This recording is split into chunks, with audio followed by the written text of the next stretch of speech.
Assalamualaikum warahmatullahi wabarakatuh.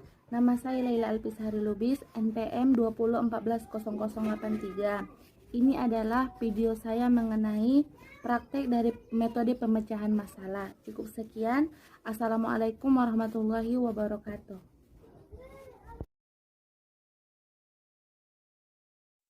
Pengertian pemecahan masalah. Metode pemecahan masalah atau problem solving adalah penggunaan metode dalam kegiatan pembelajaran dengan jalan melatih siswa menghadapi berbagai masalah, baik itu masalah pribadi atau perorangan maupun masalah kelompok, untuk dipecahkan sendiri atau bersama. Langkah-langkah metode pemecahan masalah. Pertama, merumuskan masalah.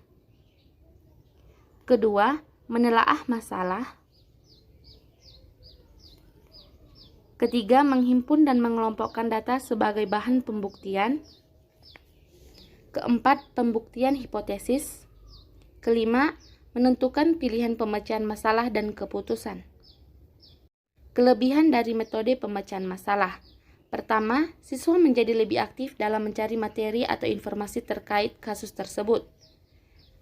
Kedua, siswa aktif dalam menyampaikan pendapat atau diskusi. Ketiga, suasana kelas tidak membosankan dan menyita fokus siswa. Kelemahan pemecahan masalah. Pertama, lebih tepat dilakukan dalam kelas kecil dengan jumlah siswa yang tidak terlalu banyak. Kedua, perlu adanya trigger atau kasus pemicu yang baik agar diskusi dapat terarah sesuai tujuan pembelajaran. Ketiga, pendapat siswa mungkin sama atau mirip yang seharusnya sudah tidak perlu disampaikan lagi.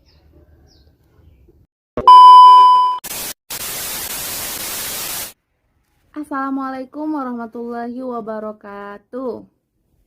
Waalaikumsalam warahmatullahi wabarakatuh.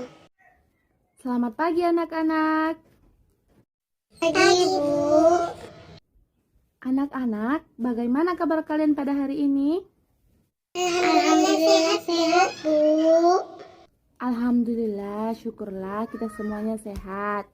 Apa ada yang absen pada hari ini? Tidak, Bu. Alhamdulillah, semua murid ibu semangat belajarnya. Baiklah, untuk memulai pelajaran kita pada pagi hari ini, ada baiknya kita mengucapkan basmalah. Bismillahirrahmanirrahim. Kemarin, Ibu sudah menjelaskan materi mengenai kenakalan remaja, di mana kenakalan remaja merupakan sebuah perbuatan yang melanggar norma aturan serta hukum yang ada di dalam masyarakat yang dilakukan pada usia remaja. Tahu kan apa itu remaja? Remaja merupakan sebuah masa peralihan antara dari masa anak-anak ke masa dewasa. Tetapi seorang remaja tidak lagi dikatakan menjadi anak-anak dan belum bisa dikatakan menjadi seorang dewasa. Baiklah, Ibu ingin bertanya kepada anak-anak Ibu.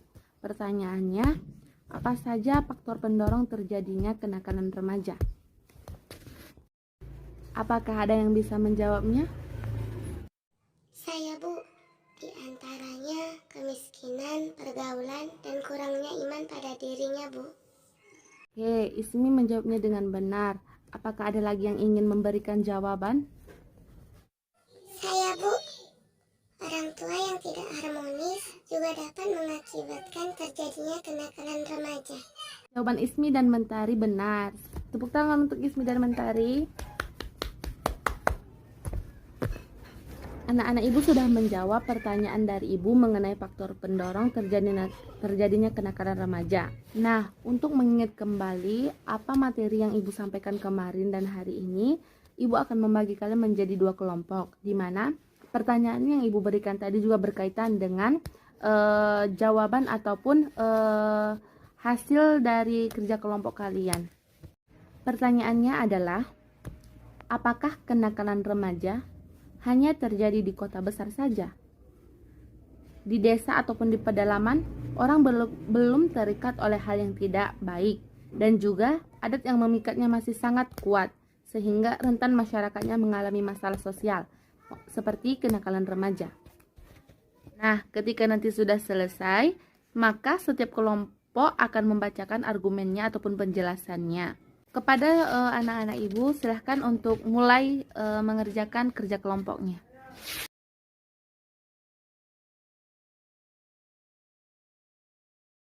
Apakah semuanya sudah siap?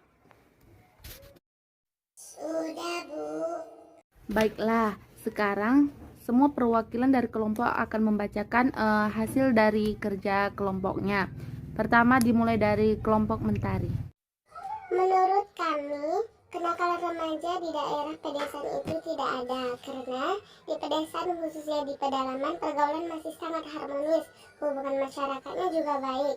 Maka dari itu, remaja juga terdidik oleh keadaan yang damai dan tentram. Tepuk tangan untuk Mentari. Selanjutnya kelompok dari Ismi. Menurut kelompok kami, kenakalan remaja di daerah pedesaan ada, Bu. Karena di desa orang masih hidup serba kekurangan, sehingga anak-anak remajanya sering untuk mencuri dan lain-lain. Juga untuk Ismi. Mentari dan Ismi sudah memberikan pernyataan ataupun penjelasan mengenai hasil dari kerja mereka. Ada dua pertanyaan yang berbeda. Yang satu membenarkan adanya kenakalan remaja di desa, tetapi yang satunya lagi tidak membenarkan adanya kenakalan remaja di desa. Sebelum ibu ataupun kita semua mencari bagaimana cara penyelesaian kedua jawaban yang berbeda ini, coba anak-anak ibu perhatikan apa yang ada di papan tulis. Kelompokkanlah gambar-gambar tersebut sesuai dengan hal-hal yang ataupun fenomena yang benar-benar terjadi di desa maupun di kota. Jika sudah selesai, ada yang ingin menjabarkannya? Saya, Bu. Gambar pada slide pertama yaitu gambar pada nomor 4 dan pada slide kedua gambar yang ketiga, Bu. Dari pernyataan yang dikeluarkan ataupun yang dijabarkan oleh Ismi, ternyata memang benar bahwa kenakalan remaja tidak hanya terjadi di kota saja, melainkan di desa juga kenakalan remaja juga sudah terjadi. Malahan kenakalan remaja di desa sudah dijadikan sebagai adat istiadat dari desa tersebut. Untuk lebih jelasnya, anak-anak bisa melihat video yang ada di papan tulis. Sudah 3 tahun, keseharian Nur warga kampung Ciseel, Lebak, Banten diawali seperti ini, menyiapkan sang putra menjalani hari. Usianya kini baru 19 tahun. 2013 lalu ia menikah. Kondisi serupa dialami sang adik, Ruhana. Sama, ia menikah kala usianya 16 tahun. Ia kini tengah mengandung anak pertamanya.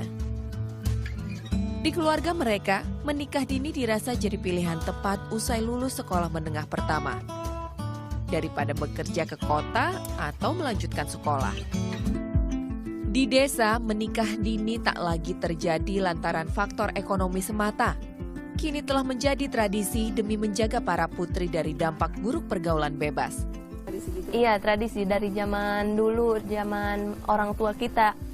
Udah tradisi mulai umur 14 tahun katanya, kata orang tua kita udah nikah katanya gitu.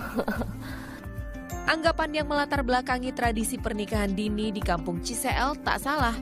Namun, apakah sudah menjamin hak anak pada usianya? Dari video tersebut sudah jelas bahwa kenakalan remaja yang berada di pedesaan maupun di pedalaman sekalipun memang sudah benar-benar ada. Bahkan kenakalan remaja seperti halnya pada video tersebut, pernikahan dini itu juga merupakan sudah menjadi kebiasaan masyarakat setempat.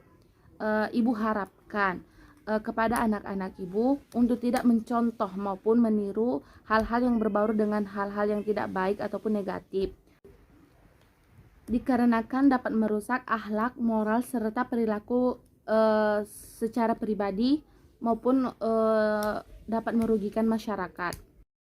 Jadi, kesimpulan pelajaran kita pada pagi hari ini adalah bahwa kenakalan remaja itu tidak hanya terjadi di perkotaan saja, melainkan di desa pun kenakalan remaja rentan untuk terjadi. Tidak hanya dari gambaran-gambaran yang ibu berikan, tetapi banyak sekali kenakalan-kenakalan remaja di pedesaan pun.